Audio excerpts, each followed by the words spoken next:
Channel Manju's vlog. ഇനി ഞാൻ ഉണ്ടാക്കാൻ പോകുന്നത് വളരെ ഹെൽത്തി ആയിട്ടുള്ള ഒരു ജ്യൂസാണ് കേട്ടോ. അപ്പോൾ ഇത് നിങ്ങൾ കണ്ടു നോക്കുക, ഞാൻ എങ്ങനെയാണ് ഉണ്ടാക്കിയെടുക്കുന്നത്, എന്തെല്ലാമാണ് സാധനങ്ങൾ ഇതൊന്നും ഉപയോഗിച്ചിട്ടുള്ളതെന്ന്. അപ്പം കണ്ടു നോക്കുക, അപ്പം കമൻസ് ഒക്കെ അയക്കുക. അപ്പം നമുക്ക് വീഡിയോയിലേക്ക് പോയാലോ. ഇന്ന് ഹെൽത്തി ആയിട്ടുള്ള ഒരു ജ്യൂസ് തയ്യാറാക്കി എടുക്കാൻ പോവാണ്. അതിന് വേണ്ടിയിട്ട് ഒരു വലിയ ക്യാരറ്റ് എടുത്തിട്ടുണ്ട്, ഒരു വലിയ ബീട്രൂട്ട് കട്ട് ചെയ്തെടുത്തിട്ടുണ്ട്. പിന്നെ ഞാൻ ഒരു കപ്പ് റാഗി പൗഡറാണ് എടുത്തിരിക്കുന്നത്. കുറച്ച് ഡേറ്റ്സ് എടുത്തിട്ടുണ്ട്, അതിൻ്റെ കൂടെ ഹണി എടുത്തിട്ടുണ്ട് കേട്ടോ. അപ്പോൾ ഇത് ഇത്രയും മതി, നമുക്ക് നല്ല ഹെൽത്തി ആയിട്ടുള്ള ഒരു ജ്യൂസ് തയ്യാറാക്കി എടുക്കാൻ പറ്റും. രാവിലെ നിങ്ങൾക്ക് ബ്രേക്ക്ഫാസ്റ്റിന് പകരം ഇത് മാത്രം കഴിച്ചാൽ മതി. എങ്ങനെയാണ് ഇത് ഉണ്ടാക്കുന്നതെന്ന് നമുക്ക് നോക്കാം. ആദ്യം ഞാൻ ഒരു കുക്കർ എടുത്തിട്ടുണ്ട്. ഇതിലേക്ക് ആദ്യം ഞാൻ ബീട്രൂട്ടും ക്യാരറ്റും കൂടി ഇട്ടൊന്ന് വേവിച്ചെടുക്കാൻ പോവാണ് കേട്ടോ. അപ്പോൾ നമുക്കൊരു വേവാൻ ആവശ്യമായ ഒരു ശകലം വെള്ളം ഒഴിക്കാം. ഇനി നമുക്ക് അടച്ചു വെച്ചൊന്ന് വേവിച്ചെടുക്കാം. അപ്പം വീണ്ടും ഞാൻ ഒരു പാത്രം എടുത്തിട്ടുണ്ട്, അതിനകത്ത് ഞാൻ റാഗിപ്പൊടി ഇട്ട് കൊടുക്കുകയാണ്. കുറുക്കിയെടുക്കാൻ ആവശ്യമുള്ള വെള്ളവും കൂടെ ചേർത്ത് കൊടുക്കാം. നല്ലോണം ഒന്ന് വേവിച്ചെടുക്കണം. നമുക്കൊന്ന് ഇളക്കി കൊടുക്കാം.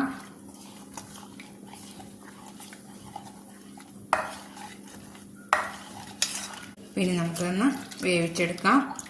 അപ്പം ഞാൻ റാഗി സ്റ്റൗവിൽ വെച്ചിട്ടുണ്ട്, ഒന്ന് വേവിച്ചെടുക്കണം. അത് നല്ല ഹെൽത്തി ആയിട്ടുള്ള ഒരു ജ്യൂസാണ് കേട്ടോ. അപ്പോൾ ഇതേപോലെ നിങ്ങളൊന്ന് ഉണ്ടാക്കി നോക്കൂ, നല്ല ടേസ്റ്റാണ്. കുട്ടികൾക്കും മുതിർന്നവർക്കായാലും ഇത് വളരെ നല്ലതാണ്. ഇപ്പോൾ റെഡി ആയിട്ടുണ്ട്. ഇതേ രീതിയിൽ ഞാൻ കുറുക്കിയെടുത്തിട്ടുണ്ട് കേട്ടോ.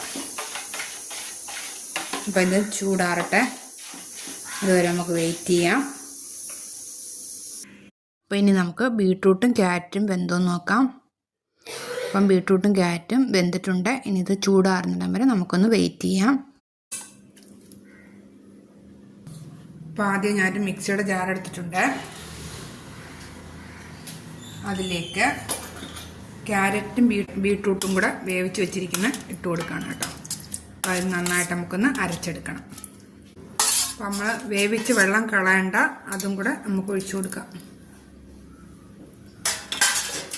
അതിൻ്റെ കൂടെ എടുത്തു വെച്ചിരിക്കുന്ന ഡേറ്റ്സ് ഞാൻ കുരു കളഞ്ഞ് എടുത്തു വെച്ചിട്ടുണ്ട്, അതും കൂടെ ഇട്ട് കൊടുക്കാം. ഇനി അതിലേക്ക് ഒരു 3 സ്പൂൺ ഹണിയും കൂടെ ഒഴിച്ചു കൊടുക്കാം. ഞാൻ അവിടെ പഞ്ചസാര ഒന്നും ചേർക്കുന്നില്ല. അപ്പം 3 സ്പൂൺ ഹണിയും കൂടെ ഒഴിച്ചിട്ടുണ്ട്.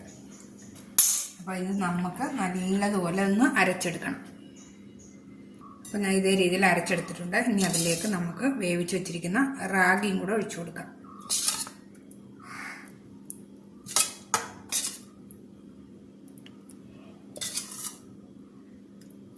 അപ്പോൾ റാഗിയും കൂടെ ഞാൻ ഒഴിച്ചിട്ടുണ്ട്. ഇനി നമുക്ക് നല്ലതുപോലെ ഒന്ന് അരച്ചെടുക്കാം. വീണ്ടും നല്ല ഹെൽത്തി ആയിട്ടുള്ള റാഗി ജ്യൂസ് റെഡി ആയിട്ടുണ്ട്. അപ്പോൾ ഇതേപോലെ നിങ്ങളൊന്ന് ഉണ്ടാക്കി നോക്കുക.